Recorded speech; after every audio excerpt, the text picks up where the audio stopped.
सौ बात की एक बात यह कि ईरान के लोगों को नौरूज की बधाई तो नेतन्याहू ने भी दी, दुनिया के कई नेताओं ने दी, अमेरिका में बैठे पिछले शाह के बेटे ने भी दी। लेकिन इसका इस युद्ध में क्या महत्व है? इस युद्ध में क्या महत्व है वो ईरान के बाहर के लोग ज्यादा नहीं समझ पा रहे। ईरान के लोग तो जानते हैं कि नौरूज त्योहार को आयतुल्लाहों का इस्लामी शासन ज्यादा पसंद नहीं करता, लेकिन इस बार इत्तेफाक यह है कि नौरूज पड़ रहा है ईद के साथ। तो क्या है यह नौरूज और क्या मतलब है शाह के बेटे के नौरूज के बधाई संदेश का, वो समझने की जरूरत है। तो नौरूज जो है वो ईरान का बहुत ही पुराना त्योहार है, प्राचीन त्योहार है। 3000 साल से मनाया जा रहा है।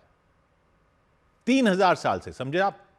3000 साल का मतलब हुआ यह इस्लाम आने से पहले का त्योहार है। जब ईरान का नाम फारस हुआ करता था, ईरान में पारसी लोग रहते थे जिनको इस्लाम आने के बाद भारत में शरण लेनी पड़ी थी। टाटा, गोदरेज जैसे जो बड़े औद्योगिक घराने हैं भारत में, उनका समुदाय पारसी समुदाय, यह समुदाय भारत में ईरान से ही आया था, 1300 साल पहले आया था। यह उन लोगों का त्योहार है। पारसी लोगों का धर्म कहलाता है ज़ोरोएस्ट्रियनिज्म, यह उनका त्योहार है। भारत में पारसी इसको नवरोज कहते हैं, ईरान में इसको नौरूज कहते हैं।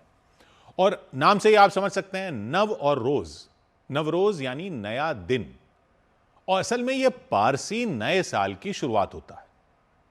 अगर आप सोच रहे हैं कि हिंदू नव वर्ष भी तो अभी पड़ रहा है, तो बिल्कुल सही सोच रहे हैं आप। हिंदू न्यू ईयर भी इसी टाइम पड़ता है, क्योंकि हिंदू कैलेंडर और पारसी कैलेंडर दोनों सूर्य पर आधारित हैं। और जैसे यहां चैत्र का महीना शुरू होता है तो उनका भी नया साल शुरू होता है।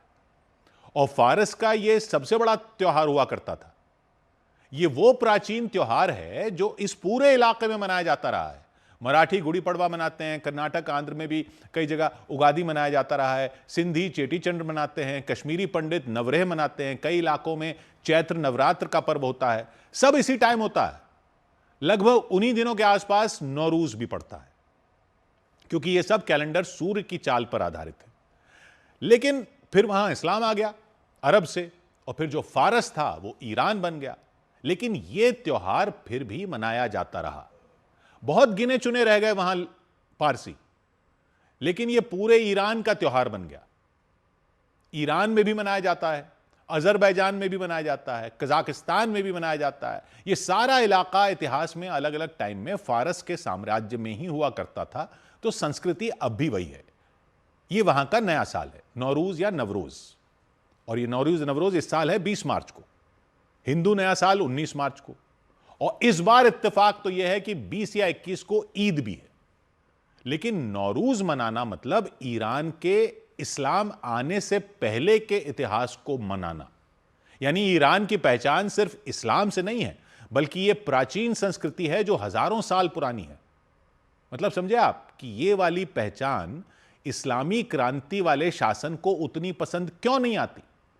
और शाह के बेटे जब नौरूज की बधाई दे रहे हैं तो वो असल में ईरान के लोगों को याद दिला रहे हैं कि उनकी पहचान सिर्फ एक इस्लामी देश के रूप में नहीं है। ये इस्लामिक रिपब्लिक ऑफ ईरान वाली पहचान तो आयतुल्लाहों के शासन ने दी है।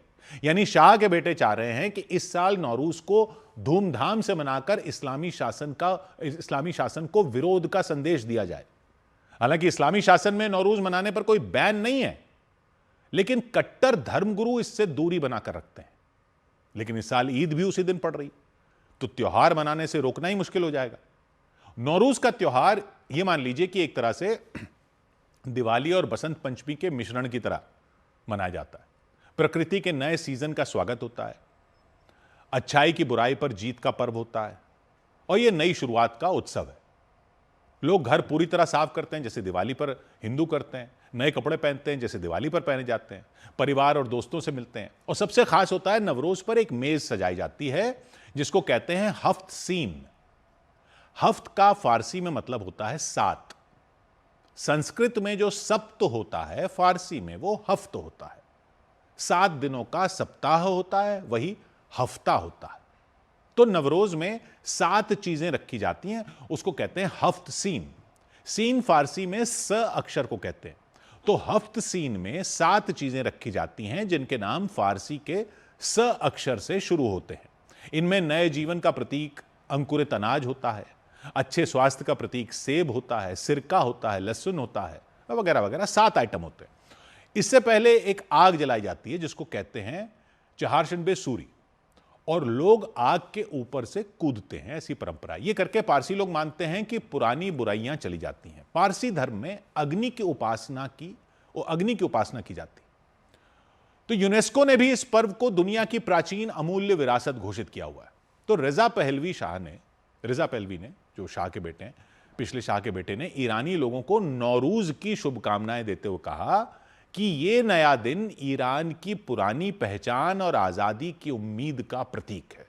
वो कहना चाहते हैं यह इस्लामी शासन के खिलाफ ईरानियों की आजादी की लड़ाई है। रिजा पहलवी ने कहा कि यह ऐतिहासिक मौका है और लोग एकजुट होकर शासन को हटाएं, नया ईरान बनाएं जहां शांति हो, खुशहाली हो, पुरानी फारसी संस्कृति लौटे।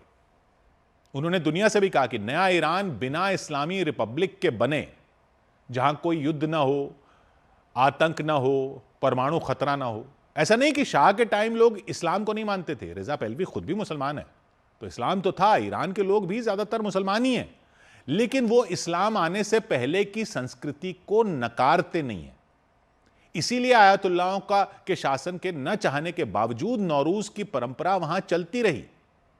7वीं सदी में अरबों के आने के बाद भी और इस्लाम फैलने के बाद भी यह ऐसा त्योहार रहा जो मनाया जाता रहा। और 1925 से 1979 तक के शाह के राज में, पहलवी राजवंश के राज में, तो इसको बहुत बढ़ावा दिया गया। शाह ने ईरान की प्राचीन महिमा पर गर्व करने की संस्कृति को बढ़ावा दिया कि ईरान की पहचान सिर्फ शिया इस्लाम से नहीं है, हजारों साल पहले से। उनका मानना था कि जो फारस था वही ईरान है, और जो फारस का इतिहास था और संस्कृति थी उस पर आज के ईरान को भी गर्व करना चाहिए, उसे नकारना नहीं चाहिए। लेकिन 1979 में इस्लामिक क्रांति हो गई। इस्लामिक क्रांति के बाद शाह का Iran Islamic Republic of Iran बन गया। आयतुल्लाह खुमैनी और बाद में आयतुल्लाह अली खामनेई ने इस्लाम को सबसे ऊपर रखा। उन्होंने पुरानी फारसी संस्कृति यानी इस्लाम आने से पहले की संस्कृति को अग्नि पूजा कहा, बुत परस्ती कहा, उसको कम महत्व दिया।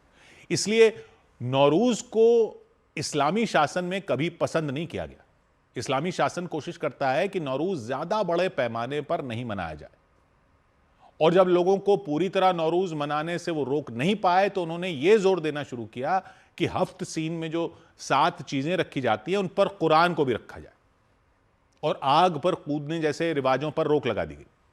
और यह कोशिश की गई कि ईरान का सबसे बड़ा त्योहार ईद हो, नौरूज ना हो। अब इस साल ऐसा हो रहा है कि नौरूज के दिन ही ईद पड़ रही।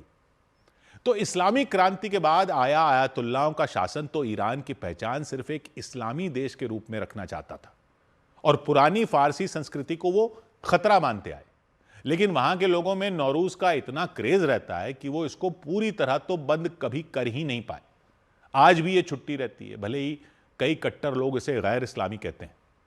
और अब कई ईरानी नौरूज को इस्लामी शासन के खिलाफ विरोध और अपनी असली पहचान का प्रतीक मानते हैं। ईरान में इस वक्त जो हो रहा है, उस माहौल में नौरूज और ईद का एक साथ पड़ना, ऐसा लगता है कि यह वो इत्तेफाक है जो इस युद्ध के सबसे बड़े सवाल को सबके सामने रख रहा है कि आने वाला साल ईरान को किस दिशा में ले जाएगा। 100 बात की एक बात।